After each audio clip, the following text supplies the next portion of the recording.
Hey guys, I'm back with Conestoga Southwestern Railroad. I'm showing you an update on the helix construction.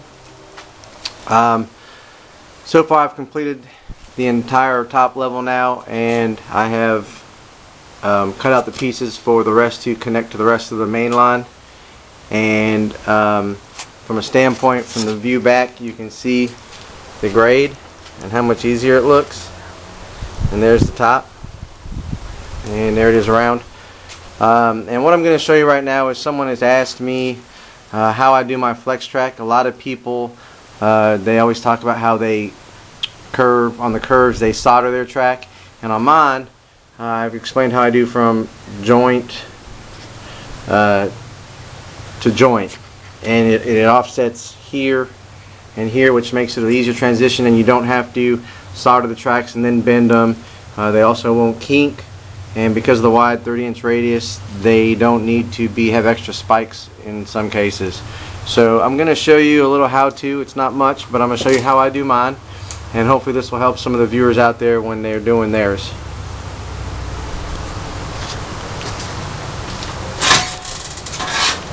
Alright, so the way we do this here is, of course, you'll have these extra ties, and a lot of people, like I said, they cut it out, they solder it, they cut the track here, they solder together and then bend. Well, a lot of times when you do that, and again, I'm not the most perfect model railroader, but from experience, if you don't offset your rails, one, you can get a good kink in it from the heat and the cold weather shrink, and two, you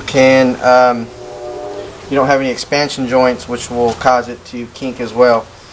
When you offset the rails like so, it gives you a better expansion joint, and your wheels don't get kinked anywhere, and it keeps its shape and form. So I'll show you how I do mine, and we'll do a piece here. First, what I do is, if I can find it, I'll just use it. So I take my X-Acto knife here, and I will see how this is working out, and I will cut the first two ties here.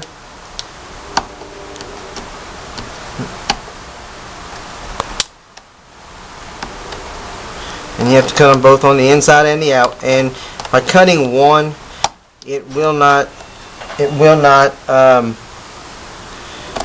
distort the track, or, like, again, say that you need to use a spike to spike it down to hold its shape or form. It won't do that.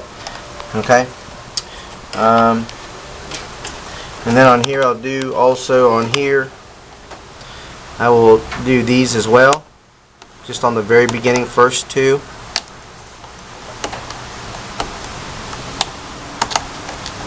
And I'll do them over here. And you have to be very careful, and you want to make sure that you don't that you make sure that you turn the knife around when you're cutting it in the opposite direction, because if you do this and you're right-handed, you'll end up getting a couple other ties, and you don't want to do that, and then you'll really screw up the track. So you want to turn the blade and try to use your left hand the best you can. And by all no means, I'm not left-handed, so it takes a little bit extra time, but it's worth it. And then, of course, we'll do this. Once we're doing that, I'll go ahead now and make sure that my track is nailed down. And some people are going to ask me, well, why would you nail it down if you ain't got a bend yet? Well, on a good radius here, it should even out and work out just fine.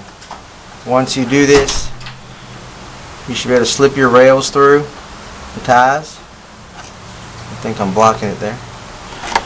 And you should be able to get them through.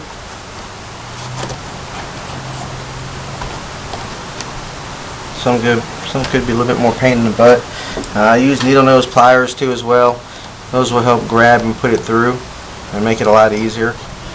Now what I do is I'll take a rail joiner at this point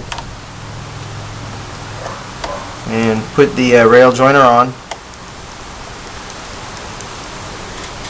And most people use screwdrivers to put stuff on. And anyway, you slide it as far back as you can get it.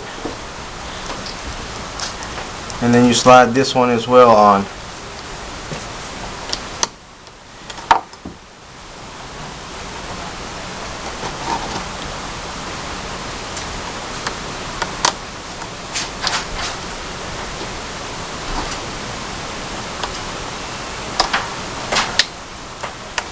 And everybody has a different method, and you have to use whatever works for you. But being in my model railroad club, I used to do a lot of kinks and stuff from a previous layout in this garage, and you know, I used to get asked by my wife, why do you keep changing the layout? Why don't you do it right the first time? So this, as you learn from other model railroaders, you learn the best way to do it. So now I've learned how to do this, and it's the way I do it from here on out, and I've been doing it ever since. And as you can see, again, there is no kink in the rail. And then when I do this, I'll lay, that's in there, and I'll go ahead and put another spike here.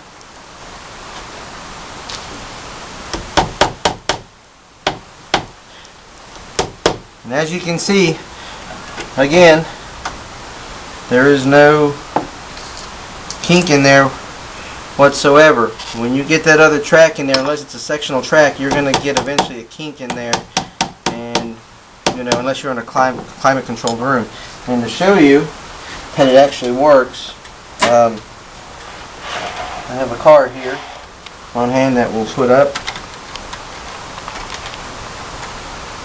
And as you put it, again, here is the joint here, the joint is here, and the joint is here. So you get two different places, and I'll put one there and one there on the joints. And as you roll through, the car rolls freely, and as it rolls down, it rolls freely. There's no kink and no car going like this or the wheels kinking in and out. So there it is. Anyway, that's how I do my track. Like I said, I've learned it. Everybody has to do their own method of doing stuff. So that's how I do mine, and it works for me. So hopefully this will be some use for y'all. And again, like I said, I have actually done out the rest of the layout, and it is now being glued in place, the risers, and it will meet up to the end of the layout, and I can continue my main line.